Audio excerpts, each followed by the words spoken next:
ngon hả? Cái này bên là nguyên.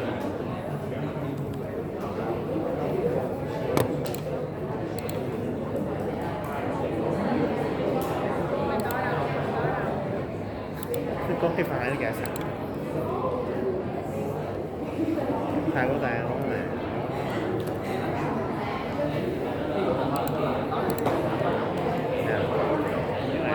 tự nhiên cái file nào Bị gì?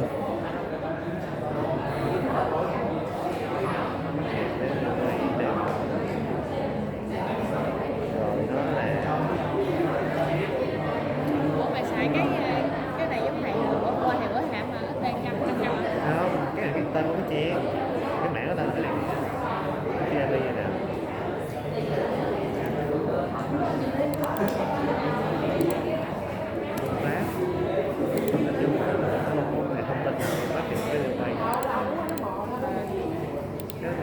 Kiến là có chứ.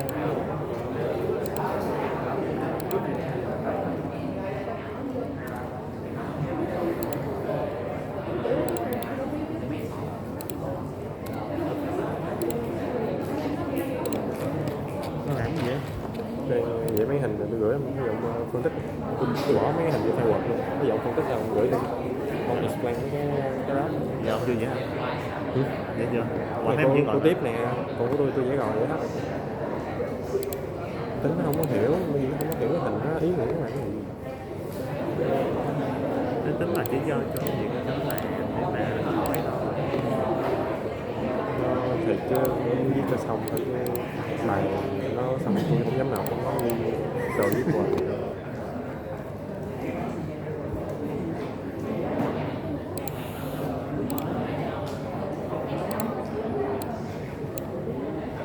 Không, nói mình hỏi là thầy câu một hay là mình làm Sao?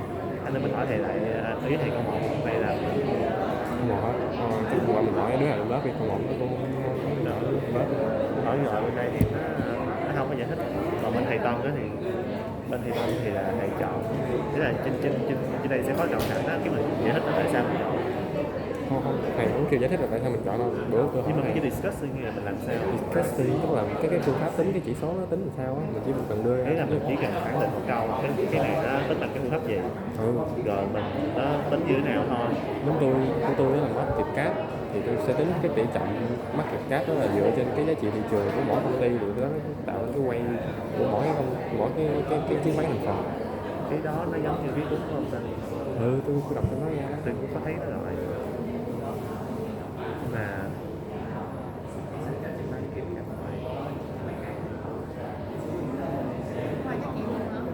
cái này cũng sách khó hiểu thì mình hiện thế nào. Nó khó hiểu, tôi mới gửi không có link SABB hôm qua để không coi cái gì. Cái đó thì tôi có thấy đơn giản rất không được.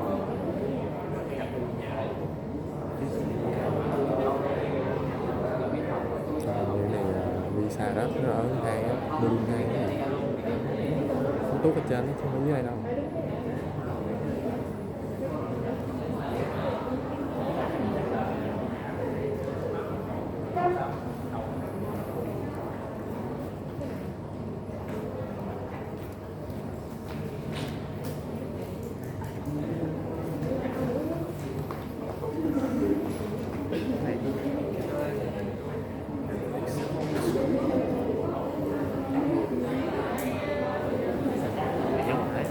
Ông lên cái link SABB đi coi nó lẹ.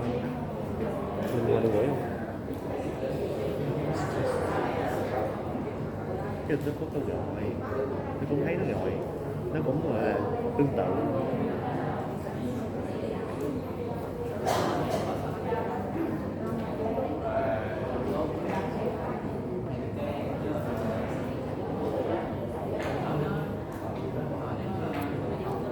Tôi là cái market cap đó. Mấy mình chỉ cần copy như này là xong hay sao? Cũng được. Copy cái này vô, dịch qua tiếng Anh rồi để vô. Thầy thấy rồi đơn giản. Không, ý này là để kiểm tra coi mình hiểu cái chỉ số đó không á. Cái câu này chỉ đơn giản thì mình đâu cần giải thích tại sao mình lấy đó.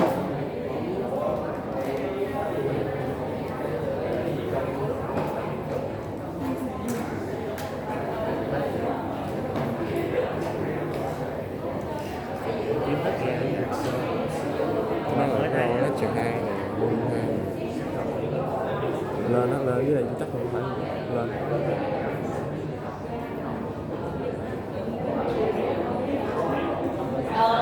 Chứ mà không có tài chính là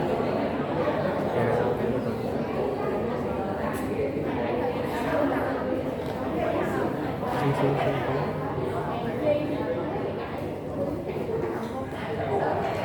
biết về chi cách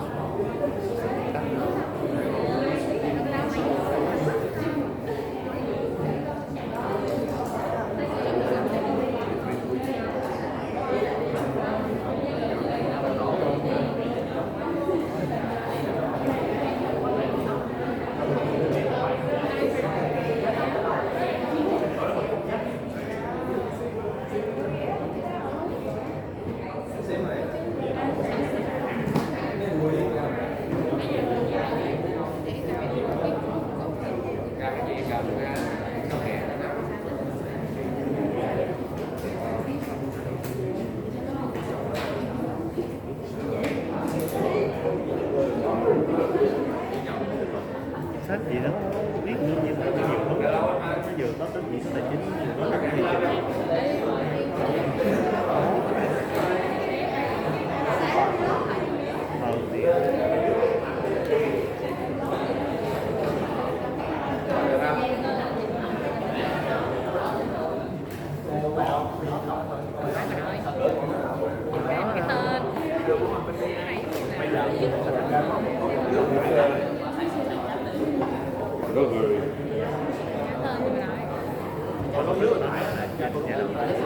Well, technology is working against us. Never mind, we still got a blackboard. Then we do it the old-fashioned way, and I'll show you how to do it in Excel tomorrow morning. Where? I'll get in the course. Oh, mate, don't bother. We'll do it tomorrow. I'll make sure that I'm good on time, so that we can get it up and running back. We discussed financial planning as the intention to grow your wealth. Aha! You see? As long as you don't do anything, then it's working. It's looking for me. Oh. And I smiled, so I even allowed me. Yeah. So we were growing our wealth. And one of the ways how to grow our wealth was by investing. Investing was very, very important. And Professor Anouk is trying to let you invest, what is it, $100,000 or so for a client. You had to write out a strategy. Strategies, yesterday she talked about it during our dinner time. She said that there were people that were investing all the money in one stock. Well, today we'll see how smart this is. Okay? Now, if we're talking about investments, two words are important. Expected return and risk.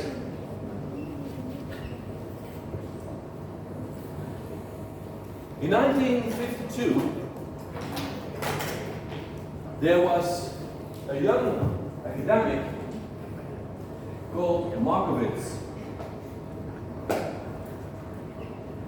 Harry Markowitz. And Harry Markowitz, he wrote a PhD that changed the world. So let's see, Markowitz. This is Harry Markowitz. This is the grounding father of finance. He said, well, it is very strange, but when people invest, they do, hey guys, bear with me. They do not put all their money just in one stock. That is not what I observe. Harry Markowitz said, well, we should find a theoretical model so that I can show that people diversify, that people buy different stocks, that they buy different asset classes. Diversification is actually absolutely necessary. And he said, look, people, if you would only look at return, you would invest in one asset. But if you take into account risk, at that moment, you will have to make a trade-off. Now then the question was, how to measure expected returns? Now in textbooks, we quite often take a look at the past, and we take the average of the past return and we say, oh, let's assume that in the future it will be more or less the same. Perhaps that's too easy. So I'm not going to focus on how to model expected returns. This is a business on its own. I think if you want to read something about that, you have to read Fama. Eugene Fama. This guy. He got a Nobel Prize too. He has done a lot of work how to model the expected returns. I don't have the time to discuss the work of Fama, but he is basically the author you should look for. He modeled the cross-section of the expected returns. What drives returns? So if you want to read about that, you probably end up with this kind of model. You end up with a model where the returns on a risky asset are the risk-free rate plus a number of premium, a number of risk premium. That is the work of Fama. We care today about how to measure risk. Now, let me assume that the economy can take 3 states: good, medium, or bad. Now, I've got an asset, A, and in the 3 states, by the way, I'm going to give them a probability of 1/3, 1/3, 1/3. And asset A is a very boring asset. Asset A will yield you 2%, whatever the state of the economy. Well, this is what you could call a risk-free asset. It is risk-free because if you invest in A, you will get 2% sure. Now, I got 2 much more interesting assets. I got asset B and I got asset C. And asset B will give you 3% when the economy does well, 2% and 1%. And asset C will give you 4%, 2%, 0%. Now, of course, I know this is a little bit stylish, but I want to get the idea. What do you see? The expected return, 1/3 times 2, 1/3 times 2, 1/3 times 2. The expected return is 2. On average, you get 2. Here, on average, you get 2, 2. And here too, you get 2 on average. So on average, they're the same. But you clearly see, if I would ask you, which of the 3 is the most risky, you would say the 3rd. That's what you would say. Now this brings then us to the question of how do we measure that? Now, that is exactly the reason why I've put this asset over here, because what you expect is what you get. You know, this is like computer language. What you see is what you get. What you expect 2, and if you invest in asset A, you will get 2. So you hit perfectly your expectations. So how did Markowitz define risk? Markowitz said, well, if you do not get what you expect, that's risk. Now, if I ask this question to practitioners, they quite often give me a different answer. They say, well, risk, that has to do with losing. But when do you lose in financial markets? Well, it depends.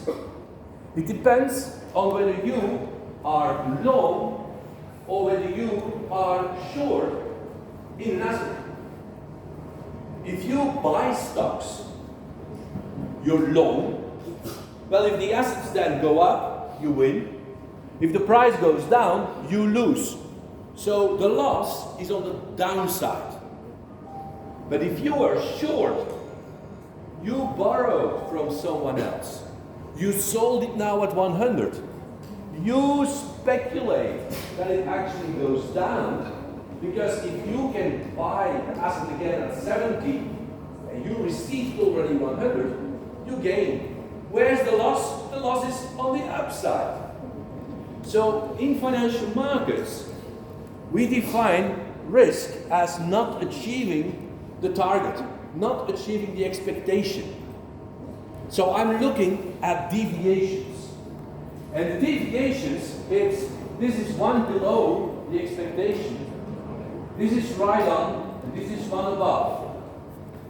And here, I'm 2 above, yes, what do I do? Close. Hey, you should correct me. For me, it's still the middle of the night, you know. This is +2. This is minus 0. This is -2. These are the deviations. Now, how can I build a risk measure based on deviations? What I cannot do is simply sum them or take an average. That is something I cannot do. So there are 2 things which are very popular. That is either, so let's call these deviations, either I take the absolute value or either I square. Because then I get rid of the signs. Now in this case, this becomes 1. In both cases, 0 and 1. So if I sum them, I get 2. So I get 2/3 and I get 2/3 in both cases. What's the 2/3? It is simply the sum of those 3 divided by 3, right? Now this number here, this is what is called the mean absolute deviation. This thing here, this is called the variance. So I got 2 risk measures that are based on this absolute, on these deviations. Now if I calculate for asset C the mean absolute deviation, then I got 2 over here, 0 and 2. This gives me 4/3. So what do you see? Well, the mean absolute deviation, it is clear that asset C is more risky than asset B. It has the double of the riskiness.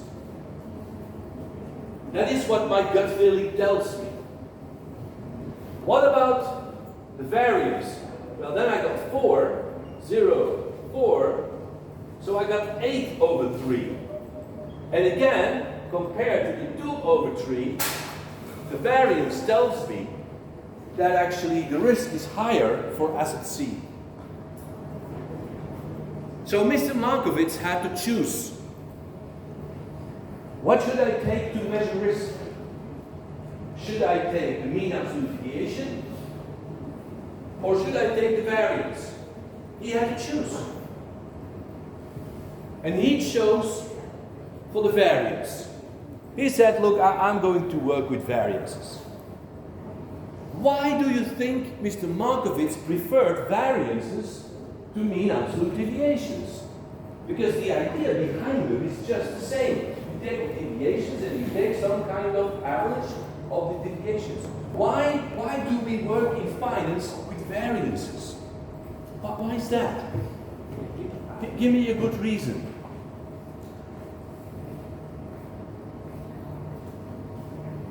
Give me a good reason.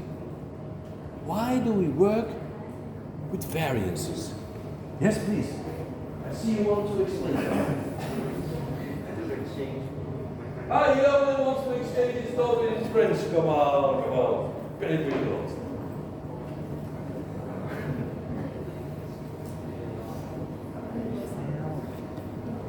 Well, what Markowitz wanted to do was to do portfolio optimization. Now, if you do mathematically an optimization, what do? If you want to determine the optimum of a function, you calculate the first derivative. You put the first derivative equal to 0. You check for the second derivative, whether you've got a maximum or a minimum. So you're taking derivatives. Do you like to take derivatives from absolute values? Not really. Do you like to take derivatives from d squared? Yes, the first derivative of d squared is just 2d. You know, it's easy to work with. So practically, the variance is much easier to work with, and we can get much nicer results. We can show that actually the risk of the portfolio, the variance of the portfolio, depends on the variances of the individual assets. But mathematically, you cannot show that the mean absolute deviation of a portfolio is connected in any way to the mean absolute deviation of the assets. So that's the reason. It's a good reason because technically you can do much more with variances than with the mean absolute deviations. So okay, we go for the variance.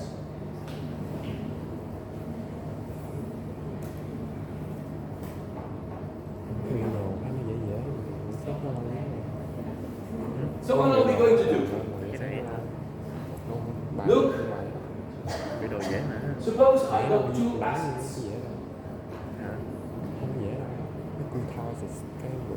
And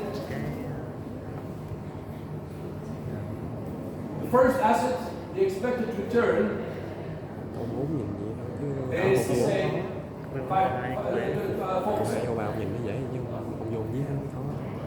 I got a second asset, and the expected return is 6%. Now, suppose I got a portfolio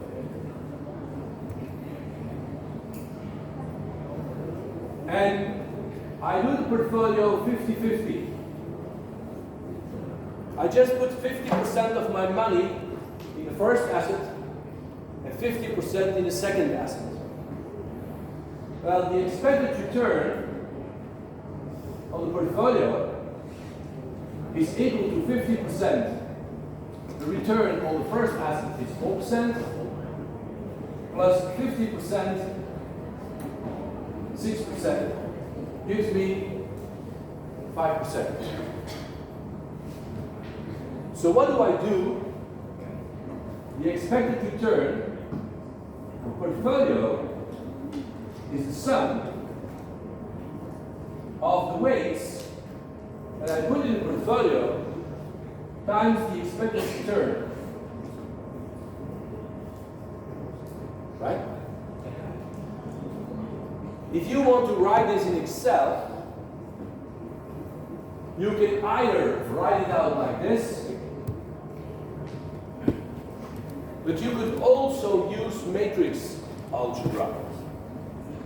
And you could say, look, the expected return on portfolio, it is the weight 50%, 50% multiplied with 4%, 6%. So if you define the weight vector as 50%, 50%, you would get the weight vector transpose times the vector of the expected returns.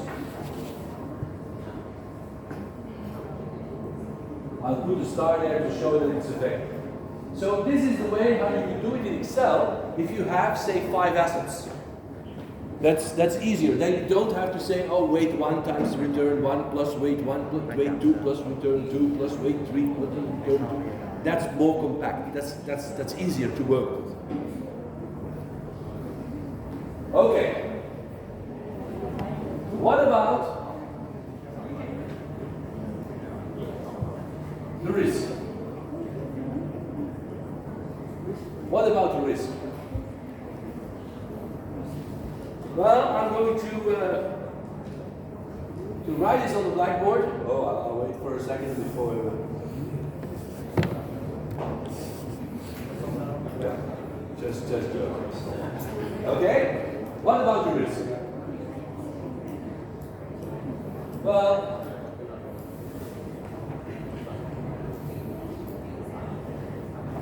the risk, the expected return portfolio was first weight times the expected return of the first one plus the second weight times the expected return of the second one.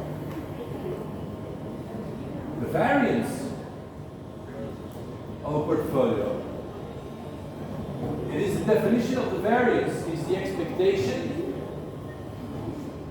of the returns on the portfolio minus the expectation squared. That's nothing new, I hope. So, the return on the portfolio is in the 2 asset case, just W1, W2, here we go, minus the expectation, that's this expression. So W1, expected return 1, minus W2, expected return 2, squared. This is equal to the expectation of W1, R1 minus the expectation of R1,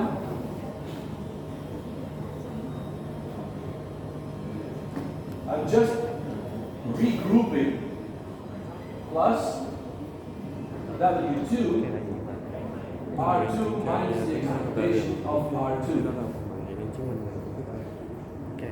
squared. Cái này là mình học về So I took this term, học về chương rồi đó, this term together, mình cũng không nhớ đâu. become this term. And this term, Mình có sức này đó. this term, become that. Right? Now I take the square. What do I get?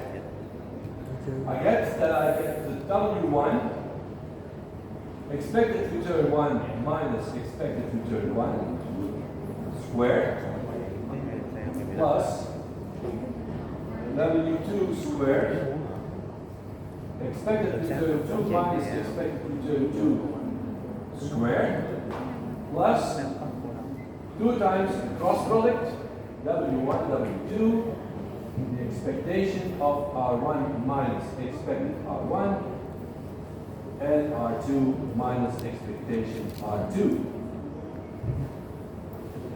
This is what I get. Now you recognize that this is, oh, I've got a square over there. Now you realize what I get. This term It's actually the variance of 1 plus W2 squared, the variance of Để 2 chứng minh là mình lấy cái thầy rút ra. plus 2 times W1, Hiểu dòng W2. cuối cùng được. Kiểu này skip. This term is a covariance Skip this stuff. between R1 and R2. That's the variance of the portfolio.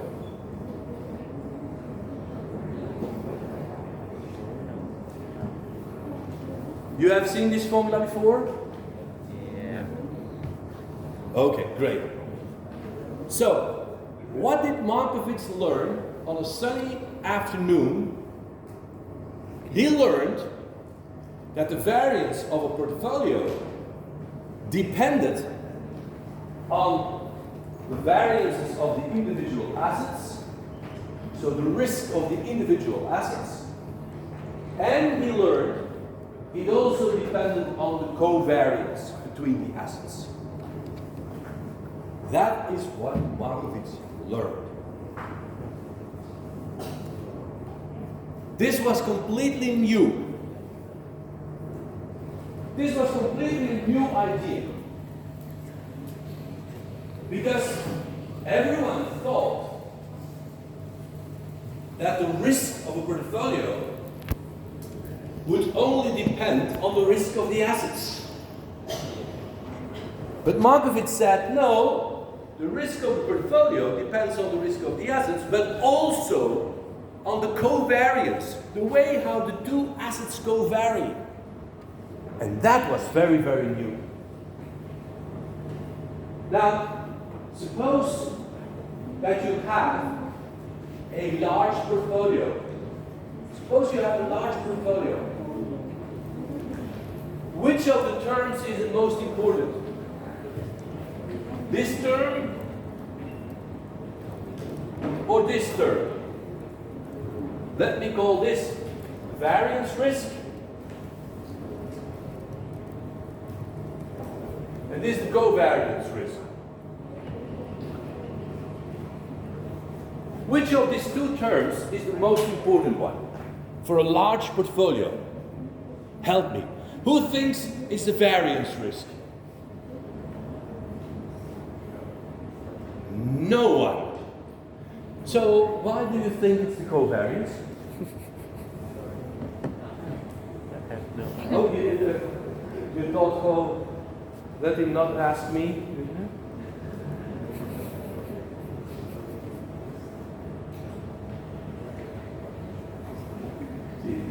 You don't know. Wait.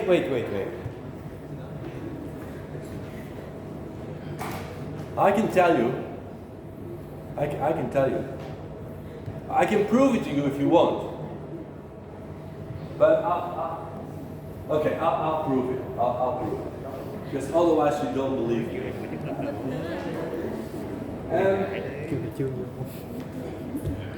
Suppose Đây là kiếm được rồi nè. Đó nè. Các vị cho nói. Suppose I write this formula different. Look, the variance of the portfolios is the sum of each weight squared times the variance. And I've got 1 to n terms. So these are these terms, the weight squared times the individual variances. So that's the variance risk. And I add, you can write this as the double sum. I going from 1, j going to 1, and I is not equal to j, to n.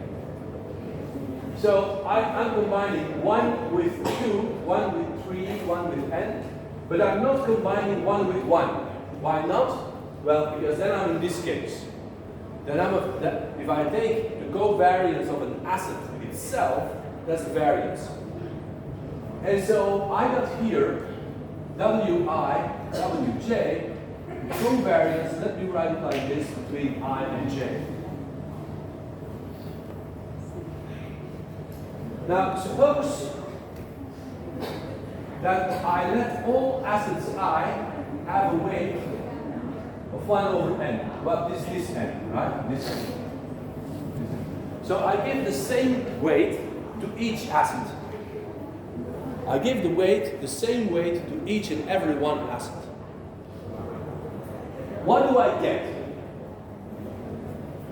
Now I'm going to do a trick.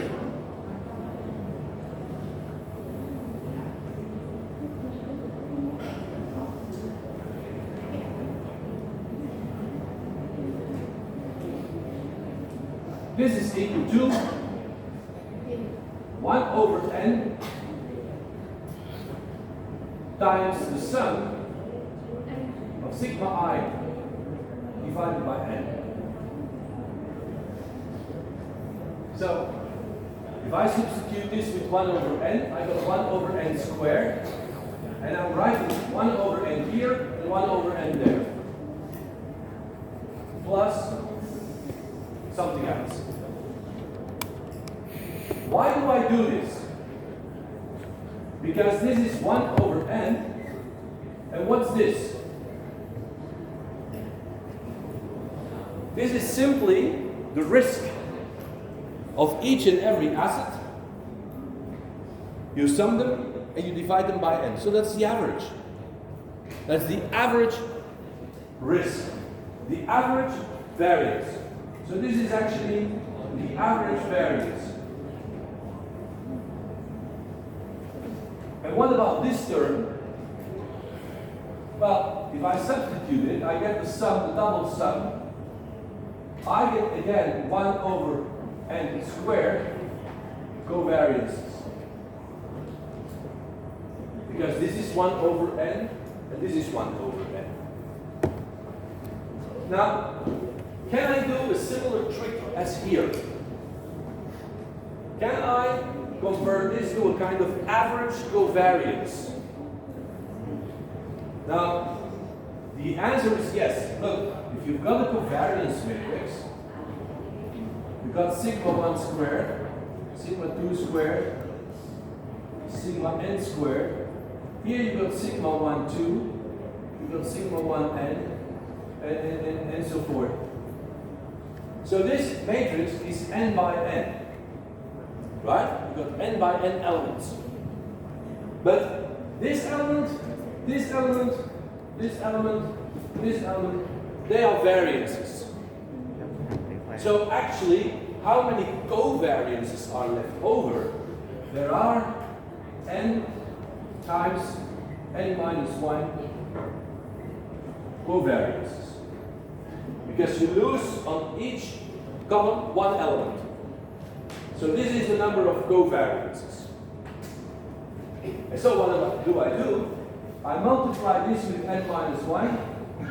I divide this with n minus 1. And I'm plugging out 1 over n here. And I'm plugging out n minus 1 here. And so what do I get? I get n minus 1 over n with the average covariance. Why did I pull you through this? Why did I do this mathematics? Well, just see what happens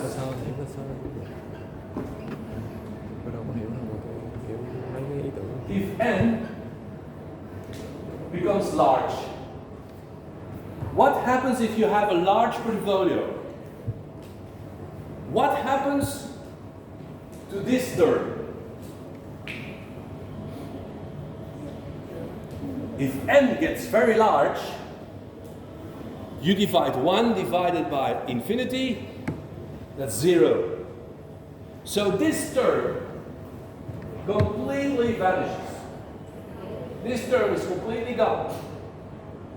What happens to this term? If n becomes large, if n is 10, you got 9 over 10. If n is 100, you got 99 over 100. If n is 500, you got 499 over 500. So this comes closer and closer to 1. So, the variance of the portfolio depends on the covariances. This was something completely new for the world. So, if you want to build a portfolio, it turns out that all the risks involved to the individual assets, so all the risks of the individual assets is gone. The only thing which remains is the risk of the covariances.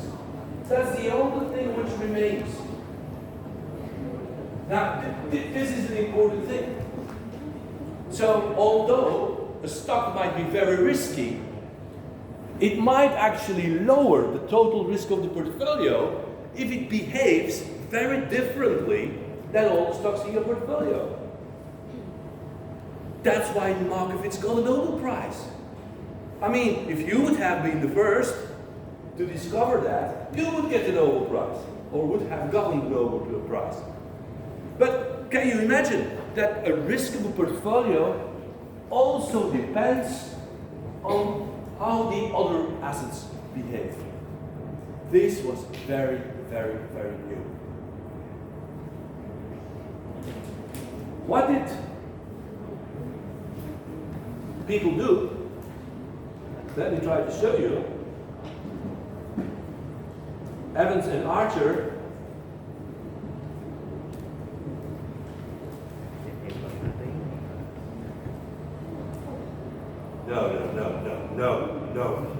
No. Yes. Yeah, yes, no. Diversification. Here you go.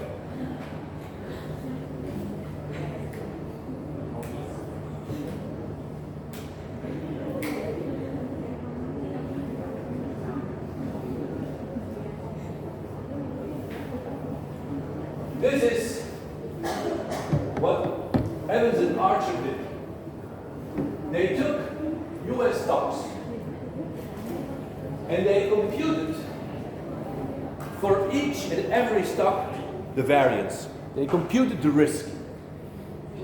And they simply said, look, if you invest your portfolio in single stocks, this is the 100% risk which you get.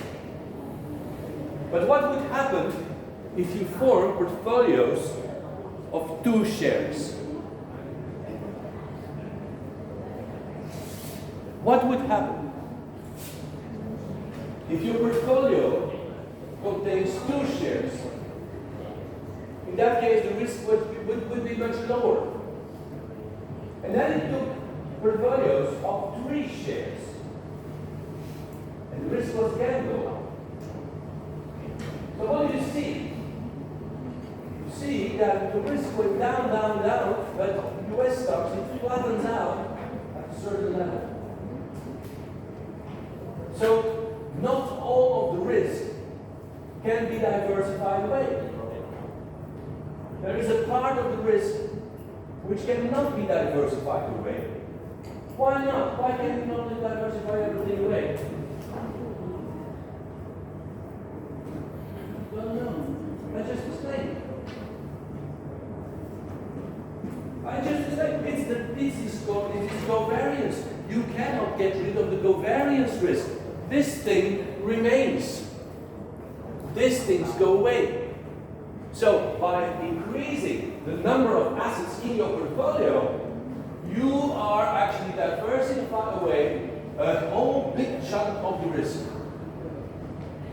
Why, if you would do the same exercise with international stocks, why can you diversify away more risk?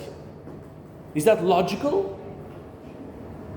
Is it logical that if you do the same exercise with only US stocks, or you do the exercise with international stocks, Is it then logical that you would be able to diversify more internationally? What does your gut feeling say? Well, if you take Vietnamese stocks in your portfolio, and you take Belgian stocks in your portfolio, do you think the Vietnamese economy is related to the Belgian economy? Not that much. Not that much. So we are investing in different things. So we are not covariating a lot. The correlation is not that high. So we can diversify more if we diversify internationally. So if Professor Anouk asks you to formulate an investment strategy, and you come up with, oh, I'm only investing all my money in Intel, or you only invest the client's money in Intel, you are actually taking a lot of risk on board which you don't need to take. You're not diversifying any risk away. It could turn out that Intel does well, because the expected return is very high, but so is the risk. So that's why portfolio managers should always offer to their clients portfolios that are very well diversified. And of course, if you're Vietnamese, you look at the stock market in Ho Chi Minh, you look at the stock market in Hanoi a bit, and you say, look, this is basically based on my Vietnamese economy. Your investors, your people, will quite like this. Why? Because you know the Vietnamese companies. You know your own economy. But you know already a little bit less, say, the stocks of the Philippines, or the stocks of, say, Germany. That is what we call a home bias.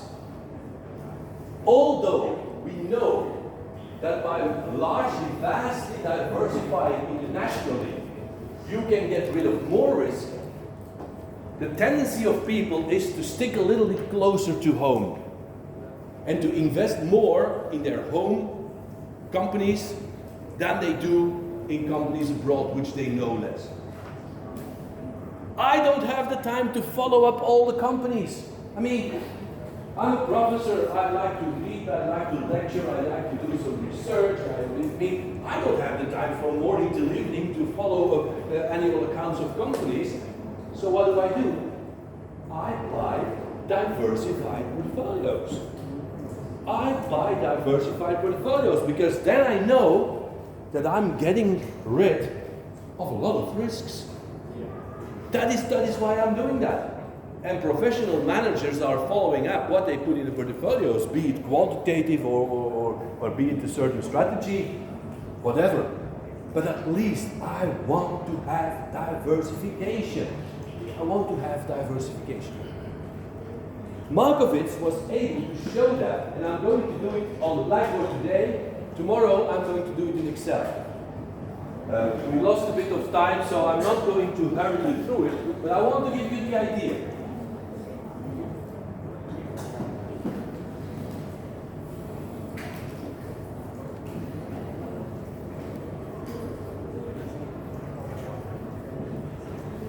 So the important lesson was not really the mathematics.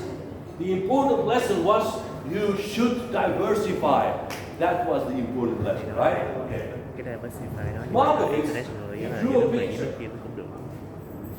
And he said, well, let me picture the expected return. And let me put there the volatility.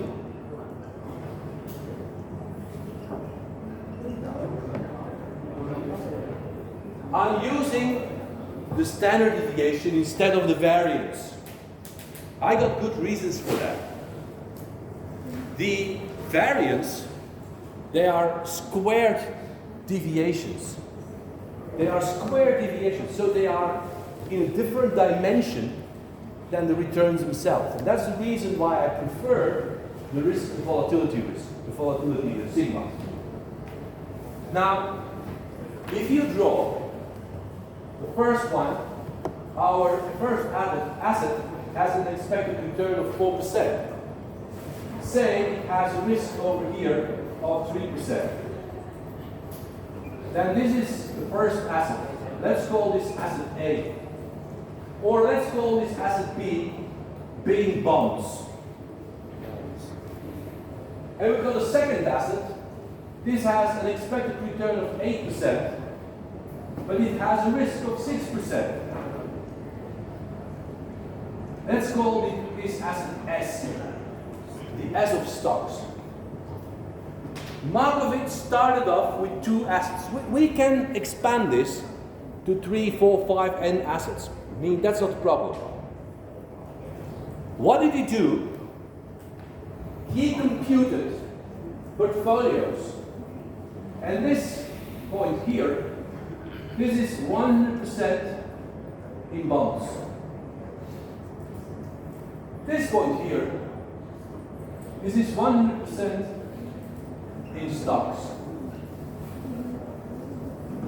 But where would the portfolio be 50-50? I know for sure it's going to be here with respect to the expected return. 50-50 is going to have 6%. But where is it going to be? Well, for example, it can be over here.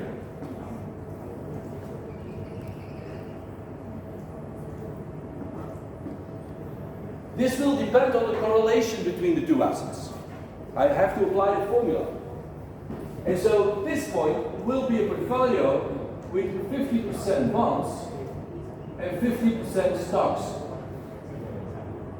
Now, if you are taking the bonds out, the stocks out of your portfolio, and you're investing more and more in bonds, you will get something like this.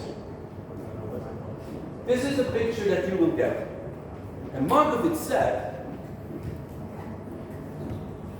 would you be an idiot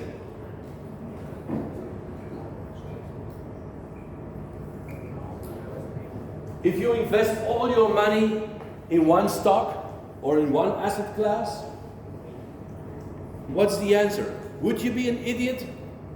I don't think it's smart. I wouldn't do that. Personally, I wouldn't do that. But if you want an expected return of 8%, there is no way around it. You have to put all your money in stocks. But you are you're not very risk averse. You're taking a lot of risk on board. Would you put all your money in bonds? Would you be an idiot? The answer is yes. I don't want to offend you, but the answer is yes. You would be an idiot. Why? Very simple. Because if you take a look at this portfolio over here, this one, it has the same amount of risk, but it will give you a higher return. This is what you can call really a free lunch. It's a free lunch. You can get more return on average, while the amount of risk you take is exactly the same. Now, I know a lot of older people, still older than me, that put a lot of money, all their money in bonds. And I have to give them the advice, you should actually invest more in stocks, because this will lower the risk of your portfolio. Many of those people don't believe me.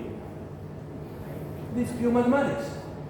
It depends on the correlation between the bonds and the stocks. And indeed, what Markovits told us is we should not focus on the risk of the individual assets. We should focus on the way how they will vary. That is important. So Mr. Markovits learned us an awful lot. He said, look, the only portfolios that make sense to invest in is basically on this part of the curve. And That part of the curve is what he called efficient portfolios. Efficient portfolios in the sense that you have a good trade-off between the risk you're taking and the return you're taking. But the ones on this upper side of the frontier, they are not dominated by anyone else. You know, you can do better. Given a certain risk level, this is the highest expected return you can get out of it. So I think we should be very, very grateful to Mr. Markowitz that he had these ideas, that he has shown us that actually risk can be diversified away and that we can measure that. If you would have done that with the mean absolute deviation, you would not get this, well, you could, but you would not get this nice, elegant result so that you really see the covariance popping up. No. So there was purely a technical reason why he went for the variances and the covariances. But it did help us an awful lot. So, lessons from today. We, first of all, in finance, we tend to measure risk with variance. Why? There are good reasons for that statistically, mathematically, because we can easily work with that and we can show the nice relationship. Secondly, some of the risk can be diversified away. So you need to build portfolios. And the larger the portfolio and the more diversified the assets are, the more risk you will get rid of. Thirdly, if we can estimate expected returns, and we can estimate volatilities, and we can estimate correlations, we are able to quantitatively optimize portfolios, getting the best trade-off that is possible in that world. And that's exactly what we portfolio managers need to do in order to optimize it for our client. How does this relate to yesterday or to Saturday? Well, on Saturday we just said, assume that you got the stock portfolio and we simulate that. Yes, but how should you choose that portfolio? Well, Mr. Markowitz is giving us answers. He is giving us answers to get a trade-off between the risk on the one hand and the return on the other hand. Tomorrow I will show you in Excel, a small example, how I can generate this with two assets. We'll do that if we get the computer up and running from the start. So I'll make sure that I'm on time. At least I hope. And then I'll talk you through a number of the behavioral aspects, because this is all very nice in theory, but humans, they might still behave differently. So I will end my lectures with that. Any questions left at the moment, or you get the ideas? You have seen the efficient frontier before? Not yet. Okay. Then I'll make sure that tomorrow I will generate one. Okay? The concepts I need tomorrow: a variance, a correlation, a covariance. If you don't know these three concepts, you're in trouble. So take a look at it. What is a variance? What is a covariance? And I will show you with real numbers. Okay, see you tomorrow. See you tomorrow.